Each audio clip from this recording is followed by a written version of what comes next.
আসসালামু আলাইকুম বন্ধুরা, আশা করি আপনারা সবাই ভালো আছেন। অনেক দিন পরে আসলাম নতুন আর একটা ভিডিও নিয়ে। তো অনেক দিনের একটা গ্যাপ হয়ে গেছে, একটু কাজের ব্যস্ততা ছিলাম, তাই কন্টিনিউ ভিডিও করতে পারি নাই আর ভিডিও দিতে পারি নাই। তো আমি আন্তরিকভাবে দুঃখিত, কন্টিনিউ ভিডিও দিতে পারি নাই। অনেকে হয়তো ভাবতেছে যে আমার ভিডিও রেগুলার পাইতেছে না কেন। তো এখন থেকে আপনারা আবার কন্টিনিউ ভিডিও পাবেন আশা করি। তো আমি আপনাদের জন্য আরেকটা নতুন একটা ভিডিও নিয়ে আসলাম। তো আমার বিষয়টা হচ্ছে, যারা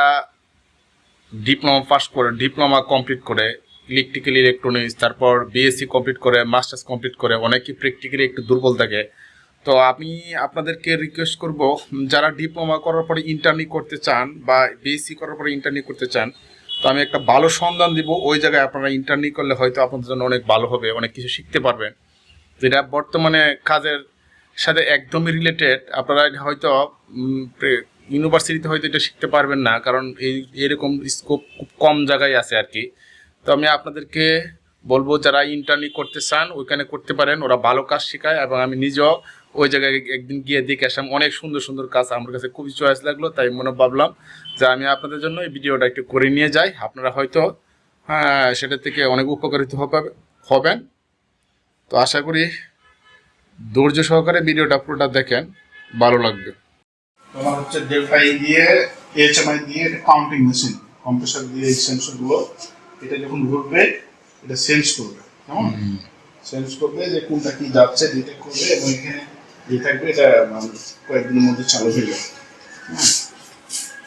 এখান থেকে শুরু করে বিভিন্ন প্রকার যারা ইঞ্জিনিয়ার তাদেরকে আমরা সেন্সরের কাজ দেখাই, এটিএস, ফরওয়ার্ড রিভার্স, এইভাবে প্রায় 100, যেমন এই যে কাউন্টিং ফ্লোর সুইচ, ঠিক আছে, এই দুটো সেন্সরগুলো আছে।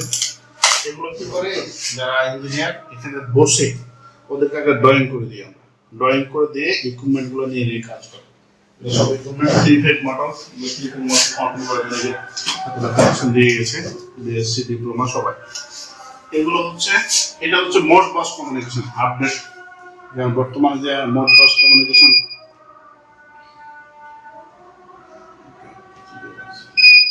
এটা মোড বাস কমিউনিকেশন। এটা যেমন আমরা মেশিনগুলো যেটা চালাই, এটা কোন কাইন্ড অফ মেশিন, যে একটা মনিটর থেকে একাধিক মোটর, কোনটা রিভার্সে ঘুরতেছে, কোনটা ফরওয়ার্ডে ঘুরতেছে, এই টাইপের মোড বাস। ডেল্টা পিএলসি, এইচএমআই, এনভিউ, দুইটা ডিএপি দিয়ে দুইটা কন্ট্রোল করে আমরা দেখাচ্ছি এরকম। তারপর হচ্ছে এটা হচ্ছে জাস্ট একটা বোর্ড, এখানে তুমি যা করবা এই বোর্ডটাতে তুমি 100টা প্রজেক্ট করতে পারো, কোনো সমস্যা নেই। এটা হচ্ছে লোগো পিএলসি, তারপর হচ্ছে এটা হচ্ছে এলএসএল পিএলসি, এটা হচ্ছে একটা এইচএমআই, এগুলো সব রান। হ্যাঁ, এটা হচ্ছে একটা মনে করো মোটর কন্ট্রোলিং এর জন্য এগুলো করা লাইভ করা আছে। তারপর হচ্ছে এটা হচ্ছে ডগ, এটা ফাইল রাখানোর জন্য, ঠিক আছে। এটা হচ্ছে আমাদের লেভেল 1 লেভেল 2 যেটা আমরা করি, এটা লেভেল 1 লেভেল 2 কমপ্লিট করতে পারবে, এটা করতে পারবে। এখানে একদম হাতে কলমে ইন্ডাস্ট্রিয়াল কন্ট্রোলিং হাউজারিং থেকে শুরু করে আমরা অ্যাডভান্টেজ ভিডিওতে এগুলো সবগুলো পূর্ণ কোর্স এবং হচ্ছে কাজ দেখে, কেমন। এটা হচ্ছে আমাদের ল্যাব 1, এই পাশে আছে সার্ভিস স্টেশন ল্যাব।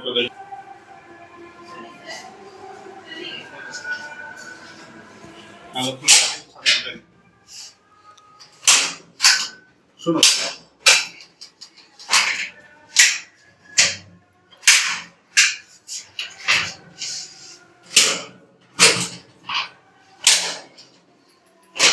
এখান থেকে যাও তাহলে ভালো। এটা হচ্ছে ফিউজ, এটা ট্রান্সফরমার। এখন আমরা যারা ইঞ্জিনিয়ারিং কাজ শিখি বা কাজ করি, ড্রপআউট ফিউজ থেকে এগুলো ক্যালকুলেশন আছে, যেমন তোমার কেবল ক্যালকুলেশন আছে, বুশিং ক্যালকুলেশন আছে, হর্ন গ্যাপ ক্যালকুলেশন আছে। এবং এই ট্রান্সফরমারটাকে করার জন্য যে পারফেক্ট ভাবে লোড ক্যালকুলেশন এবং মেজারমেন্ট, সেখানে এখানে শিখতে পারবে যারা বেস ইঞ্জিনিয়ার, ডিপ্লোমা ইঞ্জিনিয়ার। এবং এটাকে অডিট পারপাসে কিভাবে সাজাবে একটা রুমে, সেটা শিখতে পারবে। তারপর দেখো আমাদের একটা ইম্পর্টেন্ট আছে যে পিএফআই যে ডিজাইন গুলো, তারপরে কেবল, তারপর হচ্ছে কন্ট্যাক্ট, রিলে, বাস বা, এগুলো যে ক্যালকুলেশন গুলো পারফেক্ট ভাবে আমরা দেখাই, একদম হাতে হাতে কলমে ক্যালকুলেশন দেখাই, তারপর এখানে প্র্যাকটিক্যাল করে। তারপর হচ্ছে এটা একটা ছোট্ট একটা এলটি প্যানেল, যে মেন সার্কিট, তারপর সিটিপিটি বাসবার ক্যালকুলেশন যেগুলো আছে, সিকোয়েন্সে কিভাবে করবে এই বিষয়গুলো এখানে শিখতে পারবে, কেমন? একদম। তারপরে দেখো এখানে একটা মজার জিনিস আছে, যে তুমি জানো ইন্ডাস্ট্রিয়াল কেবলগুলো যেগুলো আছে 400 RMA এর এইচটি কেবল, এই কেবলগুলো ক্যালকুলেশন বা কোনটা কি কেবল, এটা চেনার জন্য ইঞ্জিনিয়ারদের খুব গুরুত্বপূর্ণ। 5-10 বছর চাকরি না করলে এগুলো চিনতে পারবে না, এগুলো পরিচিতি। তারপর এগুলো হচ্ছে ফায়ার কেবল, এটা হচ্ছে ফায়ার কেবল, তোমার ফায়ার কেবল, আর্থিং কেবল কোনটা কি, এগুলো সবগুলো কোনটা কোথায় ব্যবহার করা হয় অ্যাডভান্টেজগুলি আমরা এই জিনিসগুলো ইঞ্জিনিয়ারদেরকে দেখাই, এবং টাইপগুলো কি সেগুলো আমরা দেখাই। সো আমাদের এই প্রতিষ্ঠানে তোমার একাধিক আরএসসি কোর্স থেকে শুরু করে ইন্ডাস্ট্রিয়াল কন্ট্রোলিং এবং হচ্ছে মোটর কন্ট্রোলিং, পিএলসি, ভিএফডি, এগুলো টোটালি এখানে আছে, এবং সাবস্টেশন আমরা নিয়ে এসেছি টোটাল দেখানোর জন্য। ওই পাশে আরো ল্যাব আছে, আমরা এই দুটা ল্যাব আজকে আপনাদেরকে পরিচয় করে দিলাম। তো তোমার মাধ্যমে যেই আমাদের এই প্রতিষ্ঠানে আসবে, automation, industrial controlling, substation, RSC, audit এবং টেকনিক্যাল অডিট, যে কোনো অডিট এবং ইলেকট্রিক্যাল অডিট আমাদের এখানে শিখতে পারবে। ধন্যবাদ।